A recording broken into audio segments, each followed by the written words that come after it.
नाशिकमध्ये राष्ट्रवादीकडून महाविकास आघाडीकडे प्रस्ताव पाठवण्यात आलाय। नाशिक महापालिका निवडणुका एकत्र लढवण्याचा हा प्रस्ताव आहे।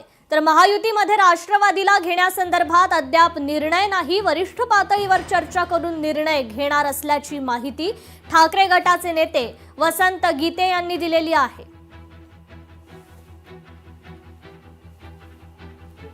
माजी खासदार देवीदास पिंगळे यांचा 3 दिवसापूर्वी निरोप आला की अजितदादांचा सुद्धा आम्हाला निरोप आहे की जे पुण्यात घडते ते नाशिकमध्ये करा आणि आपण सगळे एकत्र लढू। आम्ही त्यांना सांगितलं तुम्ही आमच्या सगळ्या बाकीची चर्चा करा, आम्ही वरिष्ठांशी चर्चा करून आम्ही निर्णय घेऊ। प्रस्ताव नाही, त्यांचं म्हणणं हेच आहे की भाई एकत्र या आपण सगळे नाशिकमध्ये आणि लढू। उद्धव साहेबांशी चर्चा, राऊत साहेबांशी चर्चा केल्याशिवाय आम्ही हा निर्णय घेणार नाही। परंतु चांगल्या पद्धतीने होत असेल, भारतीय जनता पार्टीला सगळे मिळून जर सामोरं जायचं असेल तर विचार करायला काही हरकत नाही। आणि घेणं नाही, त्यांचा निरोप आहे, त्यांचा प्रस्ताव आहे आणि तो प्रस्ताव आम्ही वरिष्ठांकडे मांडणं हा आमचं काम आहे। तर कोणी गेल्यानं पक्ष संपत नाही असंही वसंत गीते म्हणाले। ठाकरेंच्या शिवसेनेचे नेते वसंत गीतेंनी हे वक्तव्य केले।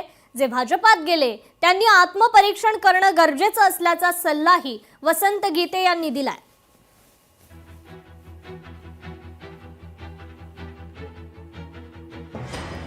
जे भाजपात गेले त्यांनी आत्मपरीक्षण करणं गरजेचं, कोणी गेल्यानं पक्ष संपत नाही असं वक्तव्य वसंत गीतेंनी केलंय। नाही, कोणी गेल्यामुळं पक्ष कमकुवत होता असं मी मानत नाही। भुजबळ गेले, राणे गेले, अनेक दिग्गज मंडळी स्वतःचे पक्ष काढले, पण आज कुठे दिसत नाही। भारतीय जनता पार्टी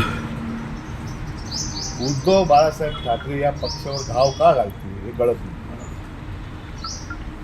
हा आत्मपरीक्षणाचा विषय। याचा अर्थ असा आहे आणि मला असं वाटतं की त्यांना भीती महाराष्ट्रामध्ये फक्त बाळासाहेब ठाकरे, उद्धव ठाकरे यांची,